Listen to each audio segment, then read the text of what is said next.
তখন পয়গম্বর ইউসুফ আলাইহিস সালাতু ওয়াস সালাম জুলাইখাকে বললেন, ও জুলাইখা, তুমি তোমার বিশ্বাস মতে খোদা মানো, যদিও এটা খোদা নয়, হাত আছে লড়তে পারে না, চোখ আছে দেখতে পারে না, এরপর যদি তুমি তাকে ভয় করো, তার সামনে কাজ করতে লজ্জাবোধ করে কাপড় মাথায় দাও, তাকে ডাকো। জুলাইখা গো, শুনে রাখো, আমি এমন এক আল্লাহর বান্দা, আমার আল্লাহ এমন যেই আল্লাহ সমুদ্রের তলদেশের একটা পিপিলিকা হাঁটে, ওই পিপিলিকাকে মহান আল্লাহ দেখতে পায়।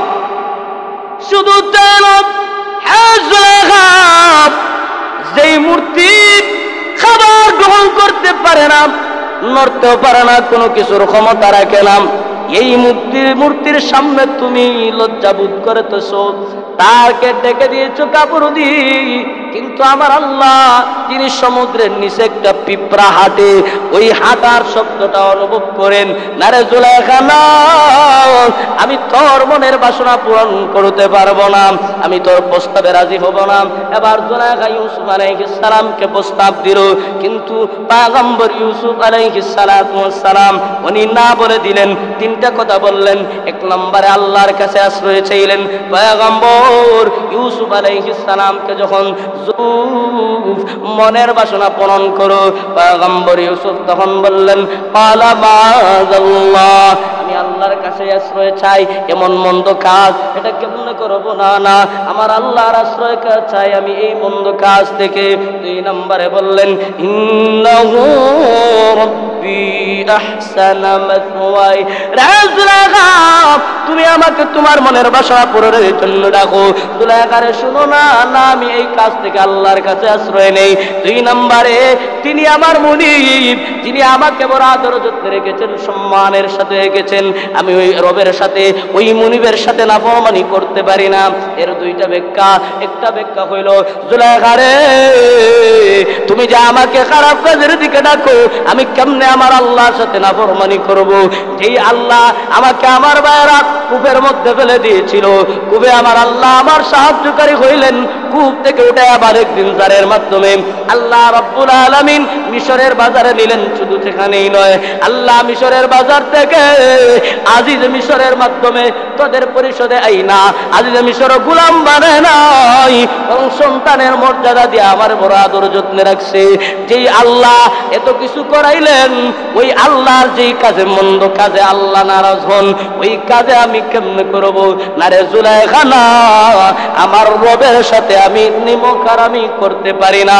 দুই নাম্বার জবাব হল, রে জুলাইখা, উনি আমার রব, যিনি আমাকে আদর যত্নে সম্মানে রেখেছেন, অর্থাৎ তোর স্বামী কিচ্ছির যেই আজিজে মিশর আমাকে মিশরের বাজার থেকে ক্রয় করে আনলো, চাইলে সে আমাকে গোলাম করে রাখতে পারতো, কিন্তু সে আমাকে গোলাম করে রাখে নাই, বরং সন্তানের মর্যাদা দিছে, আমাকে বড় আদর যত্নে রাখছে, ভালো ভালো খাবারের ব্যবস্থা করেছে।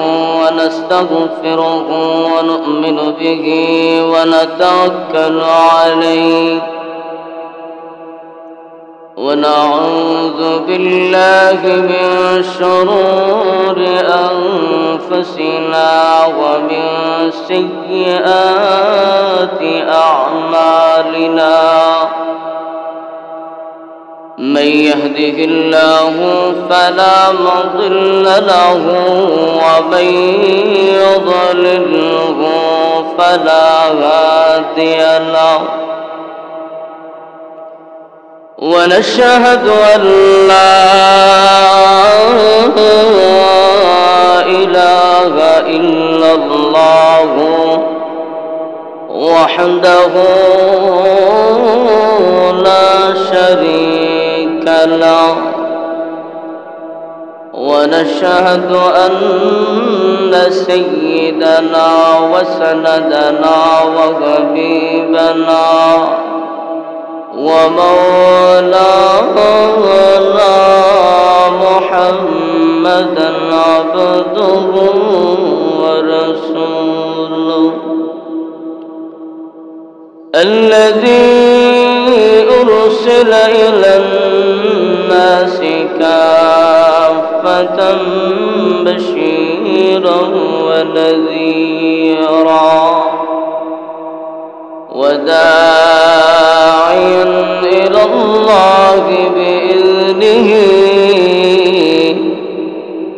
وسراجا وقمرا منيرا أما بعد فأعوذ بالله من الشيطان الرجيم بسم الله الرحمن الرحيم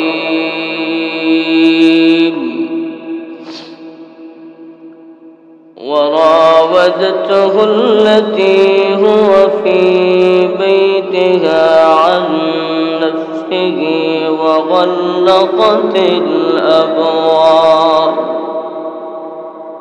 وغلقت الأبواب وقالت هيت لك قال معاذ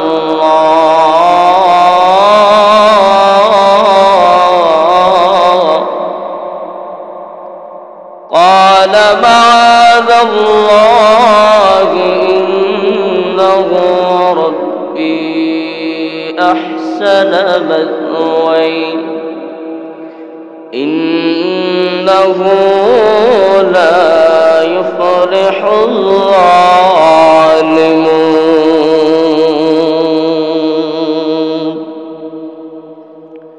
ولقد همت به وهم بها لولا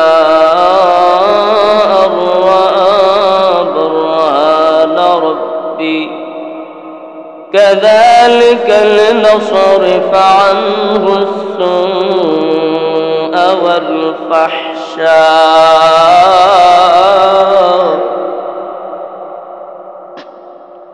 إنه من عبادنا المخلصين واستبق الباب وقدت قميصه من دبر وألف يا سيدها لدى الباب قالت ما جزاء من أراد بأهلك سوءا قالت ما جزاء من أراد بأهلك سوءا إلا أن يسجن أو عذاب أليم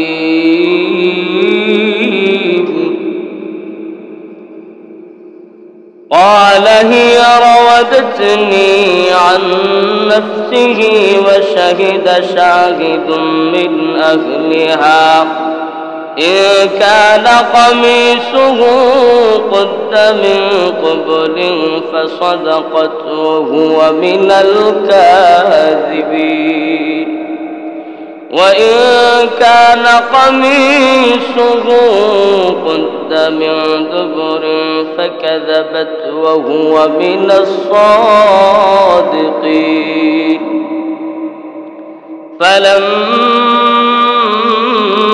رأى قميصه قد من دبر قال إنه من كيدكن إن كيدكن عظيم يوسف أعرض عن هذا واستغفر لي لذنبك إنك كنت من الخاطئين آمنت بالله صدق الله مولانا العظيم وصدق رسوله النبي الأمي الكريم ونحن على ذلك لمن الشاهدين والشاكرين والحمد لله رب العالمين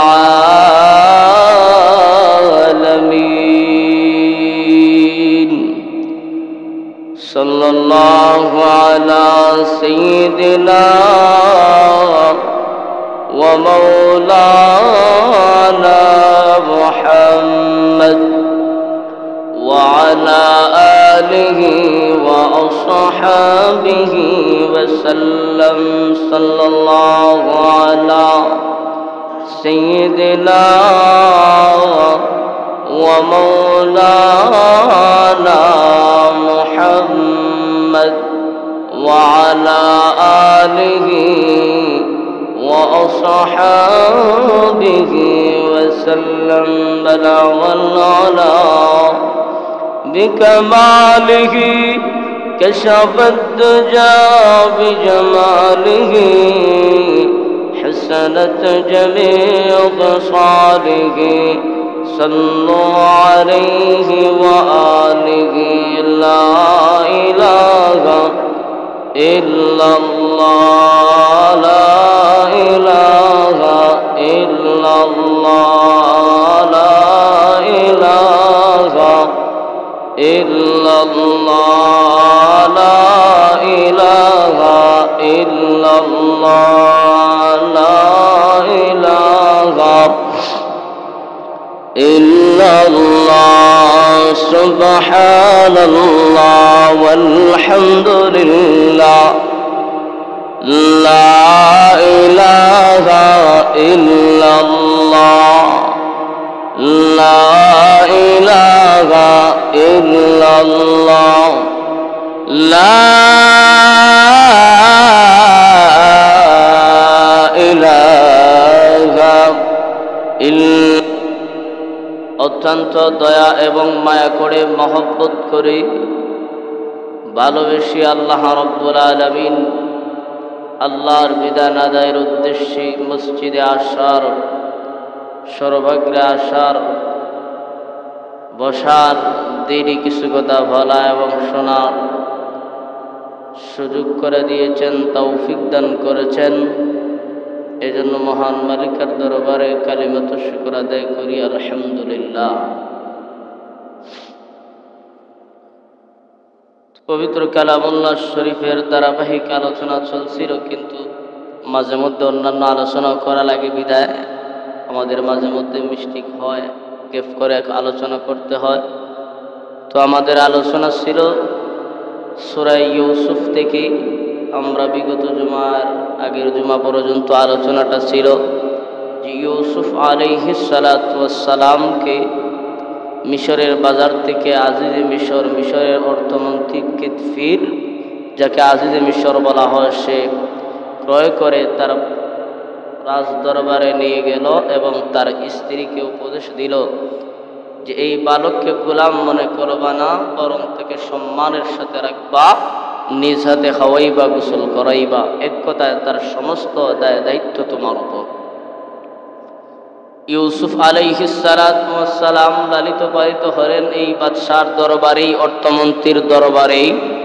জুলাইখাও ইউসুফ আলাইহিস সালামকে গোসল করায়, খানার সময় খানা খাওয়ায়, বড় আদর যত্নে রাখে। এভাবেই ইউসুফ আলাইহিস সালাতু ওয়াস সালাম 13 বছর থেকে নিয়ে ওই সময় ছোট্ট বালক আস্তে আস্তে জুলাইখার ঘরে থেকেই উনি যৌবনে উপনীত হলেন। আগের আলোচনায় বলেছিলাম জুলাইখার মনে মনে স্বপ্নের একজন পুরুষকে খুঁজত। সেই পুরুষটা তার বিশ্বাস কোনো একদিন এই আজিজে মিশর অর্থমন্ত্রীর পরিষদে আসবে। এই টার্গেট, এই চিন্তা তার মাথায় সব সময় এই চিন্তা ফিকির থাকতো। তো ইউসুফ এত সুন্দর বালক দেখেই সে ছোট অবস্থায় যখন নিয়ে আসলো কিতফির, তখনই সে আশ্চর্যান্বিত হলো, অজ্ঞান হয়ে গেল। পরবর্তীতে দায়িত্ব বরণ পোষণের ব্যবস্থা করলো, লালন পালন করলো। একটা পর্যায়ে যখন ইউসুফ আলাইহিস সালাতু ওয়াস সালাম বড় হইলেন, যৌবনে উপনীত হলেন, আল্লাহ তাআলা হিকমত এবং ইলম দান করলেন। এরই পাশাপাশি ইউসুফ আলাইহিস সালামের যত বয়স যায় ওনার সৌন্দর্য আরো বৃদ্ধি পেতে লাগে। কারণ মানুষ যখন বড় হয় তখন তার আস্তে আস্তে সৌন্দর্যটাও বাড়তে থাকে। মানুষের একটা সময় প্রাপ্তবয়স্ক হওয়ার আগের অবস্থা একরকম, আর প্রাপ্তবয়স্ক হওয়ার পরের অবস্থা অন্যরকম। দেখবেন 10 বছর, 8 বছর, 12 বছরের ছেলে সন্তান তার নিজের প্রতি তেমন খোঁজখবর রাখে না, যত্রতত্র চলাফেরা করে, পোশাক আশাকের দিকে তার এত বেশি যত্ন খেয়াল থাকে না। কিন্তু যখন 15 বছরটা পাড়ি দেয় তখন 3 আঙ্গুলে চিরুনি। অর্থাৎ 3 আঙ্গুলে চিরুনি বললাম এ কারণেই যে যখন 15 বছর উপনীত হয়, যৌবনে উপনীত হয়, তখন তার কাছে যদি চিরুনিও না থাকে, এইভাবে 3 আঙ্গুল দিয়ে হইল চিরুনি হিসাবে আঙ্গুলটা ব্যবহার করে চুলের মধ্যে স্টাইল ধরায়। তো সে তার নিজের বুঝে। তো মানুষ যখন বড় হয় আস্তে আস্তে তার সৌন্দর্য বৃদ্ধি পেতে থাকে, আবার সেও তার সৌন্দর্যটাকে ফুটায় তোলারও চেষ্টা করে। তো ইউসুফ আলাইহিস সালাতু ওয়াস সালাম বড় হচ্ছেন, সৌন্দর্য বাড়তেছে না কমতেছে? বাড়তেছে, সুবহানাল্লাহ। এবার জুলাইখা লালন পালন করে দায়িত্ব বরণ পোষণ করতেছে, আর মনে মনে ইউসুফের প্রতি আকৃষ্ট হয়ে গেল। এত সুন্দর বালক, এই তো আমার মনে হয় স্বপ্নের ওই যুবক, এই ইউসুফ। তো সে আকৃষ্ট হয়ে গেল। একদিনের ঘটনা, ইউসুফ যখন বড় হয় সে আকৃষ্ট হইতে থাকে, কিন্তু কারো কাছে বলতেও পারে না, ইউসুফকেও বলতে পারে না। কিন্তু একটু পর্যায়ে এমন অবস্থা হইল, জুলাইখার ধৈর্যের বাঁধ ভেঙে গেল। বলে রে না, আর ধৈর্য ধারণ করা যায় না, এবার ইউসুফকে বলতেই হবে মনের কথা, আমার মনের বাসনা পূরণ করতে হবে। একদিন সে সুযোগ পেয়ে বসল। তার স্বামী কিতফির অর্থমন্ত্রী রাষ্ট্রীয় কাজে ব্যস্ত, কোথাও চলে গেল। তার রাষ্ট্র পরিষদ, রাজদরবার ফাঁকা। এই মুহূর্তে সে ইউসুফ আলাইহিস সালাতু ওয়াস সালামকে তার নিজস্ব কক্ষে, অন্দর মহল বলা হয় যেটা, নিজস্ব কক্ষে আমন্ত্রণ করলো, ডাকলো। এখানে একটা প্রশ্ন, ইউসুফকে যে নিজের ঘরে ডাকলো, ইউসুফ আলাইহিস সালাতু ওয়াস সালাম গেলেন কেন? তার জবাব হলো, ইউসুফ আলাইহিস সালাতু ওয়াস সালামের অন্তরে তো এমন খারাপি কোনো ধারণা নাই। কারণ উনি জুলাইখাকে মায়ের নজরে দেখতেন, যে জুলাইখা নিজ হাতে খাওয়াইতো, নিজ হাতে গোসল করাইতো, লালন পালন করতো। সুতরাং যে মহিলা আমারে খাওয়ায়, লালন পালন করে, মায়ের বয়সী এই মহিলাকে আমাকে খারাপ কোন কাজে আমন্ত্রণ করবে না। উনি ওই ধারণায় চলে গেলেন। যাওয়ার পরে সে তার মনের বাসনা পূরণ করতে চাইল। খুব প্রস্তাব দিল। কি প্রস্তাবটা দিল, কি হইল, আল্লাহ তাআলা এটাও কোরআনে কারীমের মধ্যে তুলে ধরছেন। এটা আলোচনা করব। আল্লাহ তাআলা যেন এইখান থেকে সঠিকভাবে আলোচনার এবং এখান থেকে শিক্ষা গ্রহণের। আসলে আমরা মনে করতে পারি ইউসুফ জুলাইখা আর কি শিক্ষা আছে, কিচ্ছা কাহিনী, কিন্তু আল্লাহ তাআলা আগেই বলে রেখেছেন জিজ্ঞাসুদের জন্য কোরআনে কারীমের মধ্যে শিক্ষা। ইউসুফ আলাইহিস সালাম এবং তার ভাইদের ঘটনা থেকে শিক্ষা আছে। যদি দিলের কান দিয়ে হেদায়েতের নিয়তে মনোযোগ সহকারে শুনি বোঝার চেষ্টা করি, অবশ্যই শিক্ষা আছে। আল্লাহ বলেন, وراودته التي هو في بيتها عن نفسه وغلقت الأبواب وقالت هيت لك قال معاذ الله إنه ربي أحسن مثواي إنه لا يفلح الظالمون। একদিনের ঘটনা, ইউসুফ যখন বড় হইতে লাগলেন, জুলাইখা তার প্রতি আকৃষ্ট হইতে লাগলো। একদিন সুযোগ পেয়ে বসলো, এবার সে তাকে আমন্ত্রণ করলো। আল্লাহ বলেন, ইউসুফ যার ঘরে থাকতো সেই ঘরওয়ালি তাকে তার দিকে আমন্ত্রণ করলো তার মনের বাসনা পূরণের জন্য। ওয়াগাল্লাকাতিল আবওয়াব, এবং দরজাসমূহ বন্ধ করে দিল। ওয়াকালাত হাইতা লাক, এবং ডাকলো, ইউসুফ আসো, মনের বাসনা পূরণ করো। তো বলছিলাম এখানে একটা শিক্ষা, আমরা যদি শিক্ষার জিনিস তালাশ করি অবশ্যই এখানে শিক্ষা আছে। দেখেন আল্লাহ তাআলা বললেন যে ইউসুফ আলাইহিস সালামকে একদিন তার গরওয়ালি মহিলা জুলাইখা ডাকলো তার মনের বাসনা পূরণের জন্য। অন্দর মহলে নিজ কক্ষে নিয়ে গেল, 7টা দরওয়াজা তালাবদ্ধ করে একেবারে খাস কামরায় নিয়ে গেল। এখানে তো আল্লাহ তাআলা চাইলে জুলাইখার নাম বলতে পারতেন যে জুলাইখা ইউসুফকে নিয়ে গেল, কিন্তু জুলাইখার কথা না বলে গরওয়ালি বললেন কেন? এখান থেকে শিক্ষা আছে, যদি চেষ্টা করি বোঝার চেষ্টা করি অবশ্যই শিক্ষা আছে। মুফাসসিরিনে কেরাম বলেন জুলাইখার নাম না নিয়া গরওয়ালি বলে আল্লাহ তাআলা এটা বুঝাইলেন যে যার ঘরে থাকে ওই মানুষটা তার গরওয়ালির প্রতি দুর্বল থাকে। কথার কথা, আপনি একজনের বাড়িতে থাকেন, আপনার দেখাশোনা একজন মানুষ করে, এখন আপনি তার কাছে দুর্বল, সে যেই আদেশ দেয় না কেন আপনার কষ্ট হইলেও বাধ্য হইবেন তার আদেশটা মানা। আমরা কি বাধ্য হইব না? আমি তো একজনের ঘরে থাকি, এখন সে আমাকে আদেশটা দিল, কিন্তু আমার জন্য এটা কষ্টসাধ্য, করতে পারবো না, কিন্তু তার ঘরে তাকি হিসাবে আমাকে করতেই হবে। তো আল্লাহ এখানে জুলাইখার নাম না এনে গরওয়ালি বলে ইউসুফ যার ঘরে থাকতো ওই মহিলার কথা বলে শিক্ষা দিলেন যে কিয়ামত পর্যন্ত এমন কোন সিচুয়েশন যদি আসে বান্দা চিন্তা করো, বোঝার চেষ্টা করো। তুমি যদি কারো ঘরে থাকো অথবা কারো অধীনে থাকো অথবা কেউ তোমাকে অনুগ্রহ করে, তার অনুগ্রহের স্বীকারোক্তির কারণে তার কৃতজ্ঞতার শুকর হিসাবে কখনো তার আদেশ গুনাহের ক্ষেত্রে মানা যাবে না। যেমন আমার পয়গম্বর ইউসুফ যেই জুলাইখার ঘরে লালিত পালিত হলেন, সেই জুলাইখা নিজ হাতে গোসল করাইলো, নিজ হাতে খানা খাওয়াইলো, সন্তানের মতো লালন পালন করলো। ওই জুলাইখা, যে জুলাইখা আদর যত্নে ইউসুফকে রাখলো, কিন্তু আদেশ করলো মনের বাসনা পূরণের জন্য। ইউসুফ চাইলে কিন্তু তার গরওয়ালি চাইলেই কিন্তু চিন্তা করলে, আমি আপনি হইলে চিন্তা করতাম তো দেখি আমার ঘরের মহিলা যে আমার এতটুকু কি করছে, সুযোগ সুবিধা দিছে, আদর যত্ন করছে, একটুবার তার সুযোগটা নেই, মনের বাসনা পূরণ করি। আল্লাহ বুঝাইতে চাইলেন দেখো আমার ইউসুফ তার করে থাকলেন, এরপরও তার মনের বাসনা পূরণের জন্য খারাপ কাজের দিকে আকৃষ্ট হইলেন না, আমি আল্লাহর আশ্রয় চাইলেন। অতএব কিয়ামত পর্যন্ত কোনো মানুষ যদি কারো থেকে অনুগ্রহের শিকার হয়, কারো থেকে যদি কৃতজ্ঞতা প্রকাশ পায়, কৃতজ্ঞতার পায়, কেউ কাকে ইহসান করে, কিন্তু তার ইহসানের বদলা দিতে গিয়া, তার আদেশ মানতে গিয়া কখনো যেন বান্দা গুনাহের দিকে কোনো আদেশ মানা যাবে না। যেমন আমার ইউসুফ তার ঘরে থাকার পরও, তার অনুগ্রহের পাওয়ার পরও তার প্রস্তাবে রাজি হয় নাই। এখন একটা জিনিস ক্লিয়ার ভাবে বুঝি, ওই যুগে তো গোলাম প্রথা ছিল, কার ঘরে থাকার প্রথা ছিল। এই যুগে তো আর ঘরে থাকার প্রথা নাই, সুতরাং আপনাদেরকেও আর গরওয়ালি ডাক দিবেন না, আসো মনের বাসনা পূরণ করো। কেমনে এই যুগে?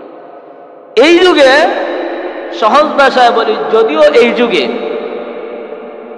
গোলাম প্রথা নাই, কিন্তু বাইসাবের প্রথা তো আছে। বাইসাব বিদেশে, দেবর দেশে আসেনি, ফুফাতো ভাই, মামাতো ভাই, খালাতো ভাই আসেন না?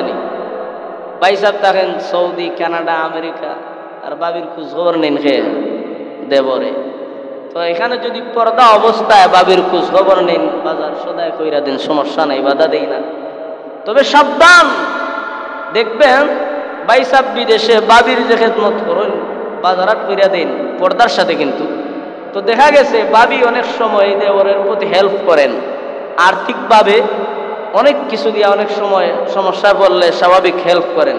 এখন শিক্ষা হলো এখান থেকেই, বাইসাবের যে বাবি আছেন, বাবিকে যে আমার হেল্প করলা, সাবধান, ওই বাবির যে হেল্প পাইলা, এমন কোন সিচুয়েশন অবস্থা যদি তোমার সামনে আসে, বাবিও যদি ডাকে, ওই সময় চিন্তা কইর, বাবি আমার হেল্প করছো ঠিকই, কিন্তু সব আবদার পূরণের নয়। এ কারণেই আল্লাহ তাআলা এখানে জুলাইখার নাম না নিয়ে গরওয়ালি বলে শিক্ষা দিলেন, যার ঘরে থাকবা খাইবা, কারো অনুগ্রহ পাইবা, কিন্তু তার অনুগ্রহের স্বীকার দিতে গিয়া, শুকরিয়া আদায় করতে গিয়া কখনো গুনাহের ক্ষেত্রে তার প্রস্তাব গ্রহণ করা যাবে না। এটাই হলো শিক্ষা। বুঝতে চাইলে, বুঝার নিয়ত চাইলে এখানেই অনেক কিছু শিক্ষার আছে।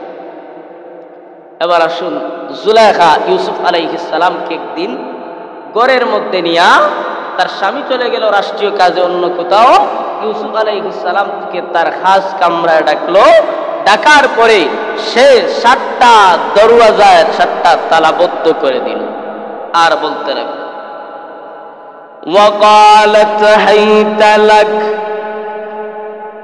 ইউসুফ আলাইহিস সালাতু ওয়াস সালামকে জুলাইখার দীর্ঘদিন থেকে মনের চাওয়া মনের পাওয়া কেমনে আমি জুলাইখা ইউসুফকে পাই কেমনে মনের বাসনা পূরণ করি একদিন সুযোগ পেয়ে গেল এবার জুলাইখা ওয়াগাল্লাকাতিল আবওয়াব সে তার খাস কামরা জুলাইখা ইউসুফকে ডাকলো আর দরজা সমূহ তালাবদ্ধ করে দিল ওয়াকালাত হাইতা লাক আর ইউসুফকে বলল ইউসুফ আসো মনের বাসনা পূরণ করো তাফসীরে নুরুল কোরআনের মধ্যে লেখে ওই সময় জুলাইখা ইউসুফ আলাইহিস সালাতু ওয়াস সালামকে বলে ও ইউসুফ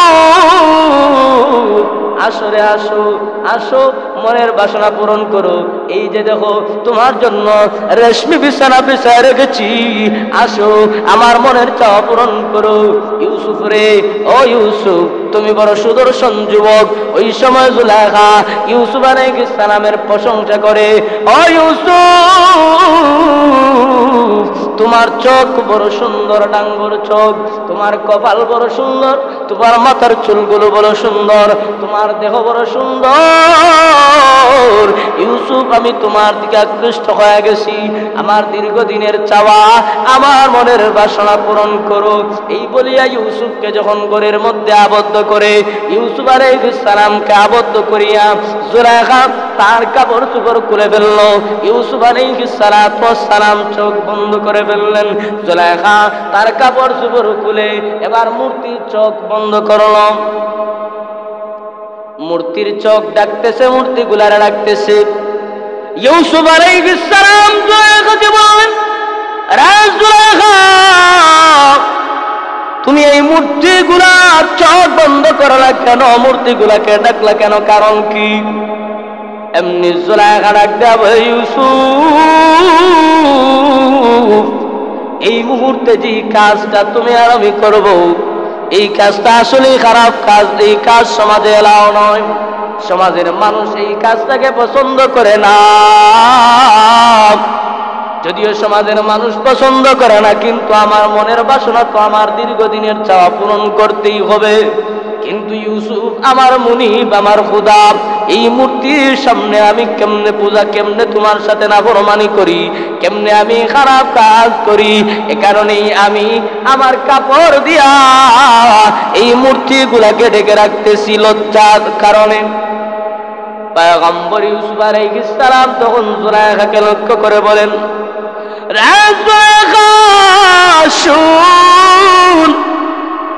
তুই যদি তোর লজ্জা লাগে আর ওই মূর্তিগুলাকে যদি ডেকে রাখোস তোর খোদা মনে করোস অথচ এই মূর্তির চোখ আছে দেখতে পারে না রে ও জুলাইখা তোর মূর্তির হাত আছে কিন্তু হাত নাড়ানোর সামর্থ্য নাই তোর মূর্তির জবান আছে মুখ আছে কথা বলার শক্তি নাই তোর মূর্তির পা আছে ওই পা দিয়া কথা ওই পা দিয়া হাঁটতে পারে না ও জুলাইখা এটা তোর বিশ্বাস তুই কর আমি তোর মৃত্যুর বিরুদ্ধে বলি না এখানে একটা বিষয় আলোচনা রানী যে হিন্দুরা তাদের ধর্ম পালন করবে করুক ইহুদিরা তাদের ধর্ম পালন করবে করুক কিন্তু কোন হিন্দু কোন খ্রিস্টান ইহুদির সাথে মুসলমানের ধর্মীয় কোনো সম্পর্ক থাকতে পারে না কিন্তু স্বাভাবিকভাবে সামাজিকভাবে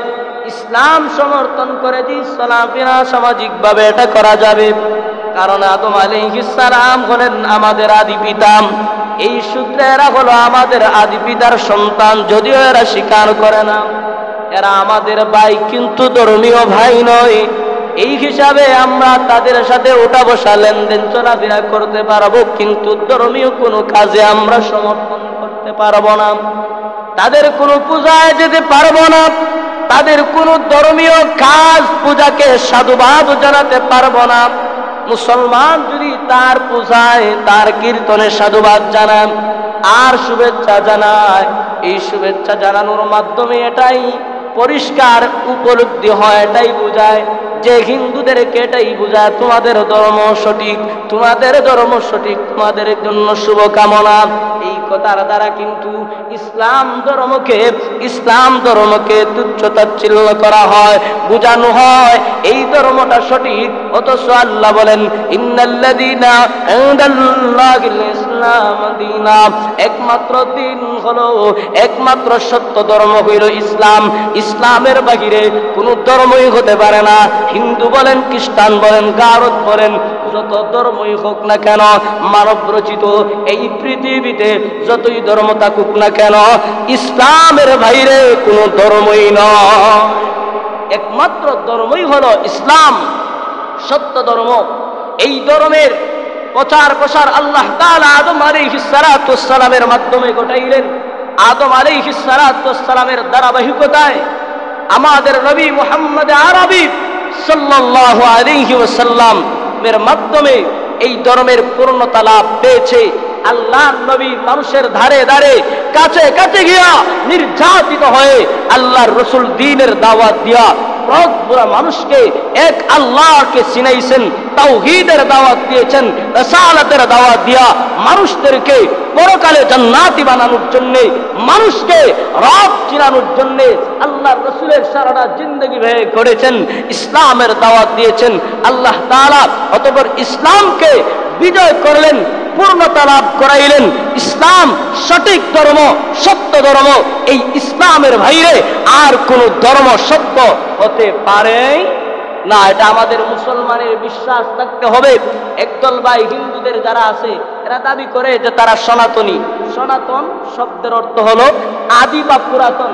এরা আমাদেরকে বুঝাইতে চায়, তাদের সাথে আমাদের কিছু মুনাফিক মার্কা মুসলমান আছে, এরাও তাল বুঝাইয়া বলে 1400 বছরের আগে আমাদের ইসলাম। ইসলাম বুঝি 1400 বছর আগে না, বরং আমাদের নবী আসছেন 1400 বছর আগে। এর আগ থেকেই আল্লাহ তাআলা আদম আলাইহিস সালাতু ওয়াস সালামকে সৃষ্টির মাধ্যমেই তখন থেকেই আল্লাহ তাআলা ইসলাম ধর্মের সূচনা করান। তখন থেকে নিয়ে কিয়ামত পর্যন্ত ইসলাম ধর্ম চির আছে, থাকবে। কোন হিন্দু, খ্রিস্টান, বৌদ্ধ আর ইসকন, বর্তমানের ইসকন সহ কোন জাতিগোষ্ঠী যদি চায় ইসলামকে দুরিশ্বাত করার জন্যে, ইসলামকে মিটায় দেওয়ার জন্যে, আমাদের জানতে হবে আমাদের নামদারি কিছু মুসলমান আছে, এদের চেয়ারকে টিকায় রাখার জন্য ইসকনের পক্ষপাতিত্ব হয়ে এরা ইসকনের সাথে মাঠে নামছে, ইসকনের সাথে মাঠে নাইমা এদের সাথে সুর মিলায় সুরাগান দেয়। বুঝে নিতে হবে এখান থেকে একটা বিষয় ক্লিয়ার আপনার আমার জানা দরকার। যারা ইসকনের সাথে সম্পর্ক রাখবে, ইসকনের সাথে মাঠে নামবে, ইসকনের সাথে মিলায় সুর দিবে, ওরা নামে মুসলমান হতে পারে, চেহারায় পোশাকে মুসলমান হতে পারে, কিন্তু এরা প্রকৃত অর্থে মুসলমানই নয়, নামে মুসলমানের সন্তান, প্রকৃত অর্থে এরা ইহুদি খ্রিস্টানদের দাদা। আমরা সম্প্রতি এই সময়ে দেখতেছি আমাদের দেশের মধ্যে একটা বিষয়, একটা গোষ্ঠী ইসকন নামের একটা সংগঠন, বাংলাদেশের হিন্দুত্ববাদীদের একটা সংগঠন আছে। এই ইসকনের মূল টার্গেট, এই ইসকনের মূল টার্গেট হচ্ছে পৃথিবী থেকে ইসলামকে বিদায় করা। নাউজুবিল্লাহ। ইসলাম কি বিদায় হোক আপনি আমি চাই, এলে আপনার আমার জবানেই কি বোঝা যায় ইসলাম মিটিয়ে যাক। এদের মূল টার্গেট হইল ইসলামকে মিটিয়ে দেওয়া। 13 জুলাই 1966 সালে নিউ ইয়র্কের এই সংগঠন এদের রূপান্তরিত হয়। এদের প্রায় বহিরাগত বিশ্বের অনেক দেশেই এদের সংগঠনটাকে নিষিদ্ধ করা হয়েছে, কিন্তু আমার আপনার মুসলমানের দেশ বাংলাদেশ, সংখ্যাগরিষ্ঠ মুসলমানের দেশ, 95% মুসলমানের দেশ থাকা সত্ত্বেও এই দেশে আজকে আমাদের নামদারি মুসলমানদের কারণে, নামদারি মুসলমানের চেয়ার টিকায় রাখার জন্য এদেরকে লালিত পালিত কইরা এদেরকে আস্থা না দেওয়া হয়েছে। এই ইসকনটা সম্প্রতি কিছুদিন আগের, 2-1 দিন আগের ঘটনাই প্রমাণ করতেছে, এই ইসকনটা জাতির সামনে এরা সম্প্রীতি এবং এরা মুসলমানদের সাথে মিশার সাথে সাথে মুসলমানদের সামনে সাধু সেজে মুসলমানদের ঈমান হরণ করার জন্য বুঝাইতে চায় আমরা এই বাংলাদেশ সংখ্যালঘু হিন্দু সমাজ আর মুসলমান সমাজ, দুই সমাজে বসবাস করি। অতএব আমরা আপনাদের সাথে মিলেমিশে আছি। আপনারা যেই কাজ করবেন, আপনারা যেভাবে চলবেন, আপনাদের রাজনীতিতে আমরা থাকবো, আপনাদের মজলিসে আমরা থাকবো, আসি। আপনাদের সাথে আমাদের বিরোধ নাই। এটা মূলত আমাদের নাস্তিক মার্কা মুসলমানদেরকে বোঝায়। আর ওই মুসলমানরা এই ইসকনদেরকে সঙ্গ দিয়া সাথে আছে। কিন্তু একদিনের আগের ঘটনাই প্রমাণ করতেছে ইসকন যে সংগঠন, এই ইসকনের মূল টার্গেট হচ্ছে ইসলামকে মিটায় দেওয়া। আল্লাহ তাআলা সূরা মায়দার মধ্যে স্পষ্ট বলে দিয়েছেন, ওগো নবী, আপনি আপনার উম্মতদেরকে জানায়া দিন, আপনি দেখবেন যে আপনার উম্মতের জন্য কঠিন শত্রুতা পোষণ করবে ইহুদি এবং খ্রিস্টানেরা। এই ইহুদি আর খ্রিস্টানেরা আপনার উম্মতের বন্ধু সাজবে, কিন্তু এদেরকে বন্ধু গ্রহণ করবে না, এরা আপনার বন্ধু হতে পারবে না। এরা যে আমাদের বন্ধু নয়, ইহুদি আর খ্রিস্টানরা, হিন্দুত্ববাদীরা, ইসকনরা যে আমাদের বন্ধু নয়, তার দুই একদিন আগের ঘটনার প্রমাণ আমাদের বাংলাদেশের প্রকাশ্যেই, এই কারাগারে প্রকাশ্যের মধ্যেই বিচার পর্যায়ের একজন অ্যাডভোকেট সাইফুল ইসলামকে রহমতুল্লাহ আলাইহিকে প্রকাশ্যে দিবালোকে এরা হত্যা করেছে। কি প্রমাণ করে? এদের হত্যা দ্বারা এটাই প্রমাণ করতেছে এরা যে নাস্তিক, এরা যে ইহুদি খ্রিস্টান মুসলমানের বন্ধু নয়। এর ওই জ্বলন্ত প্রমাণ এরা সাইফুল ইসলামকে হত্যা করার মাধ্যমে প্রকাশিত হয়েছে। এই ইসকনের মূল টার্গেট হচ্ছে ইসলামকে মিটায় দেওয়া। আরেকটা বিষয় আমাদের শিক্ষা নেওয়ার দরকার, আমরা মুসলমান, মুসলমানের ভিতরে ঐক্য নাই, গ্রামে গ্রামে মুসলমানদের ঐক্য নাই, বাপ বেটার মধ্যে ঐক্য নাই, যা আছে সব ইসলামপন্থীদের বিরুদ্ধে খুচাখুচি করার স্বভাব। যে ওলামায়ে কেরাম আমাদের এই 15 বছরের ভিতরে ইসলাম এবং মুসলমানের হেফাজতের জন্য কথা বলেছেন, বিনিময়ে জেল জুলুমের শিকার হয়েছেন, নির্যাতনার জুলুমের শিকার হয়েছেন। এই যে 15টা বছরের ভিতরে অনেকে 3 বছর 4 বছর জেলে ছিলেন, একটা মানুষ জনসাধারণ মাঠে নামে নাই এদেরকে মুক্ত করার জন্য।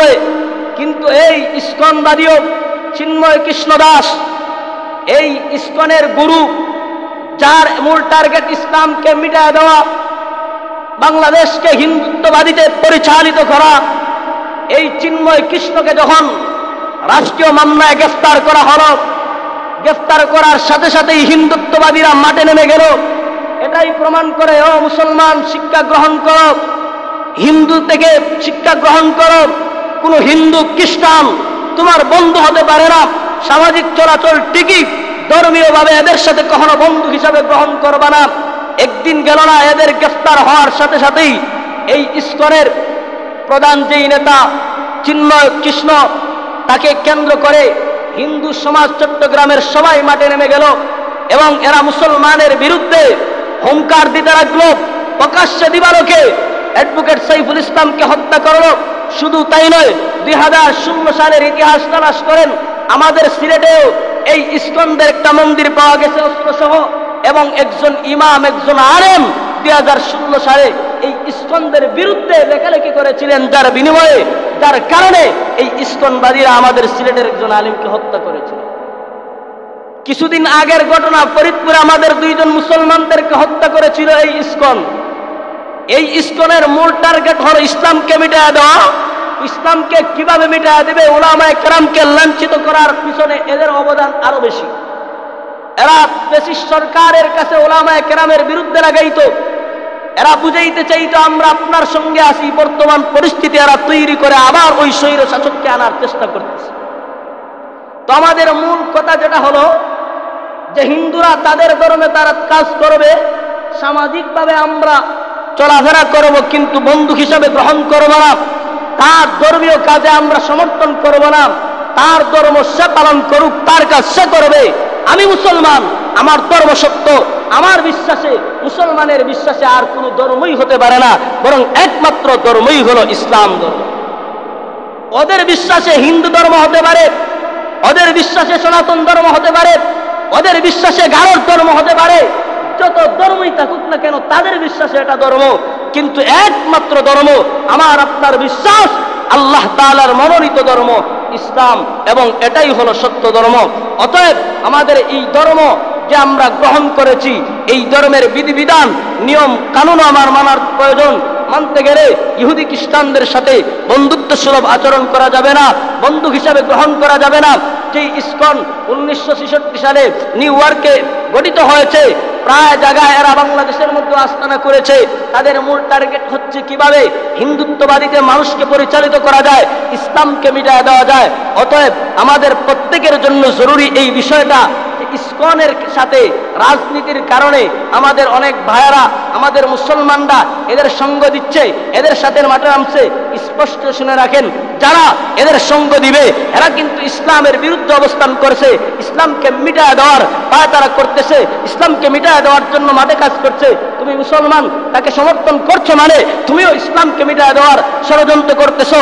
তারা ইসলামকে মিটায় দেওয়ার জন্য মাঠে নামছে, বিভিন্নভাবে মুসলমানদেরকে পথগুলা করার চেষ্টা করতেছে, তুমি তাদেরকে সমর্থন করতেছো মানে এই পৃথিবী থেকে, এই বাংলাদেশ থেকে ইসলামকে সরায় দেওয়ার, ইসলামকে মুছে ফেলার ষড়যন্ত্র করতেছো।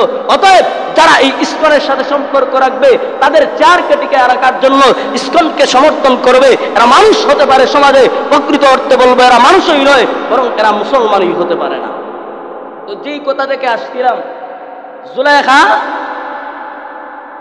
তার কাপড় দিয়া মূর্তিগুলা ডাকতেছে। ইউসুফ বললেন, কেন? বলে, আমার মূর্তি, আমার প্রভু, আমার খুদা কেমনি খারাপ কাজটা খুদার সামনে করি।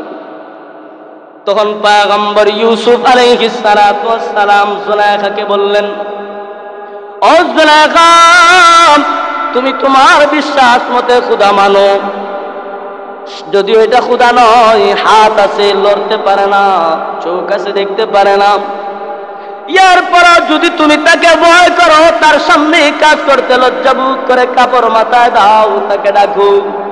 জুলাইখা গো, শুনে রাখো, আমি এমন এক আল্লাহর বান্দা, আমার আল্লাহ এমন যেই আল্লাহ সমুদ্রের তলদেশের একটা পিপিলিকা হাঁটে, ওই পিপিলিকাকে মহান আল্লাহ দেখতে পাও।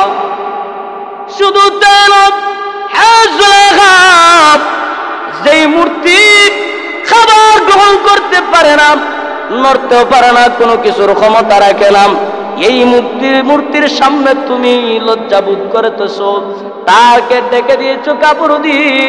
কিন্তু আমার আল্লাহ, যিনি সমুদ্রের নিচে একটা পিঁপড়া হাঁটে, ওই হাঁটার শব্দটা অনুভব করেন।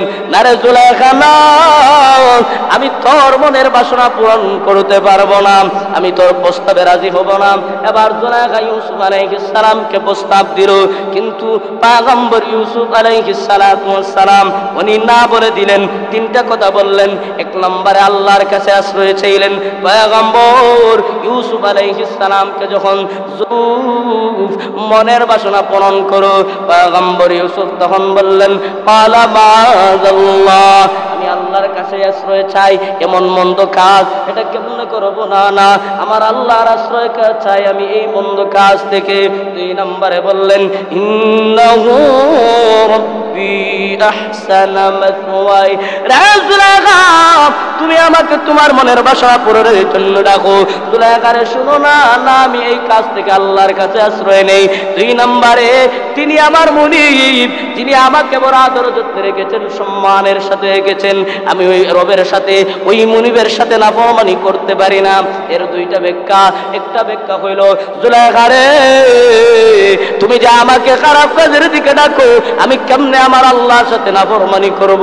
যেই আল্লাহ আমাকে আমার ভাইয়েরা কূপের মধ্যে ফেলে দিয়েছিল, কূপে আমার আল্লাহ আমার সাহায্যকারী হইলেন, কূপ থেকে উঠে আবার একদিন জারের মাধ্যমে আল্লাহ রাব্বুল আলামিন মিশরের বাজারে নিলেন। শুধু সেখানেই নয়, আল্লাহ মিশরের বাজার থেকে আজিজ মিশরের মাধ্যমে তোদের পরিষদে আইনা আজিজ মিশর গোলাম বানায় নাই, এবং সন্তানের মর্যাদা দিয়ে আমার বড় আদর যত্নে রাখছে। যেই আল্লাহ এত কিছু করাইলেন, ওই আল্লাহর যেই কাজে, মন্দ কাজে আল্লাহ নারাজ হন, ওই কাজে আমি কেমনে করব? না রে জুলাইখা, না, আমার রবের সাথে আমি নিমকার আমি করতে পারি না।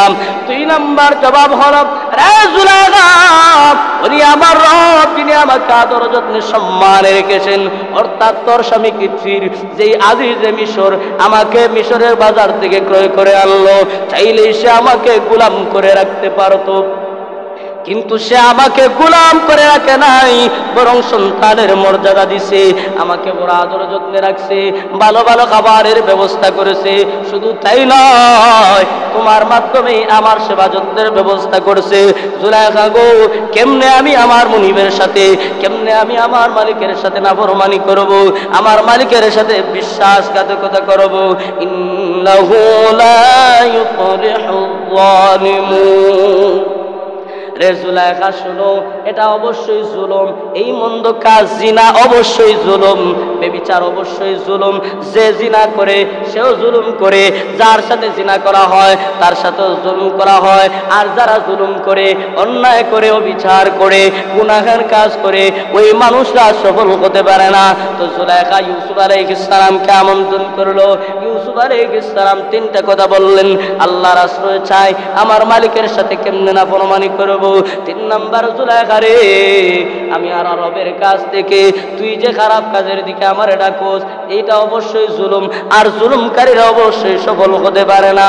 না না, আমি তোর প্রস্তাবে রাজি হইলাম না। ওয়ালাকাদ হাম্মাত বিহি ওয়া হাম্মা বিহা লাউলা আরআ বুরহান রাব্বি কাযালিকা লিনাসরিফা আনহু সুআ ওয়াল ফাহশা ইন্নাহু মিন ইবাদিনাল মুখলাসিন। জুলাইখা ইউসুফ আলাইহিস সালামকে প্রস্তাব দিল। ইউসুফ আলাইহিস সালাম তার প্রস্তাব গ্রহণ করলেন না। এরপরে বলেন আল্লাহ তাআলা এই দুজনে কেউ পরের চিন্তা করে, অর্থাৎ জুলাইখা চিন্তা করে কেমনে বোনের বাসনা পূরণ করা যায়, আর ইউসুফ আলাইহিস সালামের চিন্তাধারা উদ্দেশ্য হলো কেমনে এই জুলাইখার চরণা থেকে আমি বাঁচতে পারি। এরপরে আল্লাহ বলেন তিনি যদি ওনার রবের নিদর্শন না দেখতেন তাহলে তাকে বাঁচা অসম্ভব হয়ে যেত। এখান থেকে একটা বিষয় শিক্ষণীয়, নবী পয়গম্বরগণ যে মাসুম, এটা আল্লাহ তাআলার অনুগ্রহ। আল্লাহ তাআলার অনুগ্রহে আল্লাহ রাব্বুল আলামিন সমস্ত নবী পয়গম্বরদেরকে মাসুম রেখেছেন। পয়গম্বর ইউসুফ আলাইহিস সালামকে জুলাইখা প্রস্তাব দিল, উনি না করে দিলেন। এবার উনি চিন্তা করতেছেন কিভাবে বাঁচা যায়, কিভাবে বাঁচা যায়। আর জুলাইখা চিন্তা করে যে কিভাবে আমি ইউসুফকে পাই, কিভাবে আমার মনের বাসনা পূরণ করি। এই বলিয়া তারা চিন্তা করেন। এই মতো অবস্থায় আল্লাহ তাআলার নিদর্শন দেখলেন। পয়গম্বর ইউসুফ আল্লাহর নিদর্শন দেখে এই জায়গা থেকে উনি পলায়ন করলেন। আল্লাহর নিদর্শন কি দেখলেন? মুফাসসিরিন কেরাম বলেন, 1 নম্বরে পয়গম্বর ইউসুফ আলাইহিস সালাতু ওয়াস সালাম দেখেন কোরআনে কারীমের একটা আয়াত, আল্লাহ বলেন ওয়ালা তাকরাবুজ জিনা, ও বান্দা আল্লাহ তোমাদেরকে নিষেধ করেছেন জিনার দিকে তোমরা ধাবিত হইও না, জিনার দ্বারে কাছেও যাইও না। অবশ্যই এটা নগ্ন কাজ, খারাপ কাজ, জিনার দিকে তোমরা ধাবিত হইও না। এই আয়াতটা পয়গম্বর ইউসুফ আলাইহিস সালাম তাকা দেখলেন। 2 নম্বরে ওর নিদর্শন দেখলেন। পয়গম্বর ইউসুফ তাকা দেখেন, দেয়ালের সামনেই দেখা যায় ওনার আব্বা পয়গম্বর ইয়াকুব আলাইহিস সালামের চেহারা ভাসতেছে। সুবহানাল্লাহ। দীর্ঘদিন যে বাবাকে উনি দেখেন নাই, হঠাৎ তাকা দেখেন পয়গম্বর ইয়াকুব আলাইহিস সালাতু ওয়াস সালাম ওনার আঙ্গুলটা মুখের ভিতরে ঢুকে কামড় দিয়া ধরে রাখছেন, আর সন্তানকে ইশারা দিতেছেন, ও সন্তান, ও ইউসুফ, বুকা লোকদের মতে এই জুলাইখার পাদে তুমি পড়বা না, জুলাইখার কথা তুমি পড়বা না, জুলাইখার পাদে পইরো না, জুলাইখার প্রস্তাবে রাজি হইও না। বাবা ইয়াকুব আলাইহিস সালাম ইউসুফকে নির্দেশ দিলেন বাবারে সাবধান, জুলাইখার প্ররোচনায় তুমি পইরো না। 3 নাম্বার উনি দেখলেন ওনার সামনে আজিজে মিশর কিতফিরের চেহারা ভেসে উঠল। উনি তাকা দেখেন যে নিস্তরায় দেখা যায় আজিজে মিশর আসতেছে। এবার তিনি ওই প্রস্তাব জুলাইখা করে উনি না করে আল্লাহর উপর ভরসা করে মাআযাল্লাহ বলে, আল্লাহর উপর ভরসা করে আল্লাহু আকবার বলে তাকা দেখেন দরজা লাগানো, 7টা দরজা জুলাইখা লাগাইছে, চাবিগুলা নিজের কাছে রেখে দিয়েছে। এরপরেও উনি জানেন তালাবদ্ধ, এরপরেও তারা তাকে না গুনার দিকে আকৃষ্ট হন নাই। পয়গম্বর ইউসুফ আলাইহিস সালাম আল্লাহু আকবার বলে উনি সামনের দিকে দৌড় দিলেন। আল্লাহ বলেন واستبق الباب وقدت قميصه من دبر وألف يا سيدها لدى الباب قالت ما جزاء من أراد بأهلك سوءا إلا أن يسجن أو عذاب أليم এবার পয়গম্বর ইউসুফ আলাইহিস সালাতু ওয়াস সালাম এরা উভয়জন দৌড় দিলেন অর্থাৎ ইউসুফ আলাইহিস সালাতু ওয়াস সালাম দরওয়াজার দিকে দৌড় দিলেন পিছু পিছু জুলাইখা ইউসুফ আলাইহিস সালামের দিকে দৌড় মারল ইউসুফ আলাইহিস সালামকে জুলাইখা জাপটি মেরে ধরে ফেললো ধরার পরে ইউসুফ আলাইহিস সালাতু ওয়াস সালামের জামা পেরে গেল ছিঁড়ে গেল ওনারা দুইজন যখন আস্তে আস্তে দৌড় যখন মারলেন পয়গম্বর ইউসুফ দরজার সামনে যাইতে দেরি হলো আল্লাহর কুদরতে এক এক করে 7টা দরওয়াজার তালাগুলা জমিনে পড়ে গেল উনি সামনে গেলেন 7টা দরওয়াজা অতিক্রম করে সামনে এসে পেলেন ওনার স্বামী ওই জুলাইখার স্বামী কিতবির আজিজে মিশরকে পাওয়ার পরে আজিজে মিশর তাকা দেখে উভয়ের চেহারার মধ্যে চিন্তার ভাব এবার চিন্তা করে উভয়জনের চেহারার মধ্যে চিন্তার ভাব কারণ কি যে জুলাইখা আগে কিন্তু ইউসুফকে পাওয়ার জন্য ইউসুফকে ফুসলাইলো এবার দেখুন স্বামীকে সামনে পাওয়ার পরে জুলাইখা এবার তার অবস্থা কেমন হয় জুলাইখা সে তার অবস্থান কেমন হয় নারীরা যে চলনাময়ী তাদের অবস্থাটা কেমন হয় আল্লাহ কত তুলে ধরেছেন এবার জুলাইখা কিন্তু ইউসুফ আলাইহিস সালামকে এত সময় এতক্ষণ ফুসলাইছিল ও ইউসুফ মনের বাসনা পূরণ করো কিন্তু যখন স্বামীর সামনে পড়ে গেল এবার বলতেছে ক্বালাত মা জাযাউ মান আরাদা বিআহলিকা সুআ ইল্লা আইয়ুসজানা আও আযাবুন আলীম এবার জুলাইখা তার স্বামীকে সামনে পেয়ে বলে ও কিতবির আজিজে মিশর বলে এমন ব্যক্তির কি হতে পারে কি শাস্তি হতে পারে যে তার মনিবের স্ত্রীকে খারাপ কাজের দিকে ডাকে যে তার মনিবের স্ত্রীর সাথে মনের বাসনা পূরণ করতে চায় এমন ব্যক্তির শাস্তি তো একে কারাগারে পাঠাতে হবে অথবা একে কঠিন শাস্তি দিতে হবে এই কথা যখন জুলাইখা বলল এবার ইউসুফ আলাইহিস সালামকে সে দোষারোপ করে ফেলল ইউসুফ আলাইহিস সালামকে এবার সে দোষারোপ করে ফেললো অথচ সে নিজেই ইউসুফ আলাইহিস সালামকে ফুসলাইতে লাগলো কিন্তু স্বামীর সামনে যাওয়ার পরেই সে কি করলো সে তার মনের কথা বা তার যে ইচ্ছা শক্তি সে গোপন করলো ইউসুফকে দোষারোপ করলো এখান থেকে একটা শিক্ষণীয় বিষয় আল্লামা সানাউল্লাহ ফানিপতি রহমতুল্লাহ আলাইহি বলেন মহিলা জাতি নারী জাতিকে দেখলে বোঝা যায় দুর্বল কিন্তু এদের মনের ভিতরে কত নাম্বার শয়তানি আছে কেউ জানে না কারণ এদেরকে শয়তান ফুসলাইতে থাকে এদেরকে দুর্বল দেখা যায় কিন্তু চলনা এদের মারাত্মক এখান থেকে যুবক ভাইদের উদ্দেশ্যে একটা শিক্ষা বা কথা যারা আমাদের সমাজ আজকে যুব সমাজ ধ্বংস হওয়ার পিছনে যতগুলা কারণ আছে এর মধ্যে একটা অন্যতম কারণ হলো অবৈধ প্রেম প্রীতি ভালোবাসা এটা কি ইসলামে সমর্থন করে না ইসলামে বিবাহের আগে কোনো নারী পুরুষ একত্রে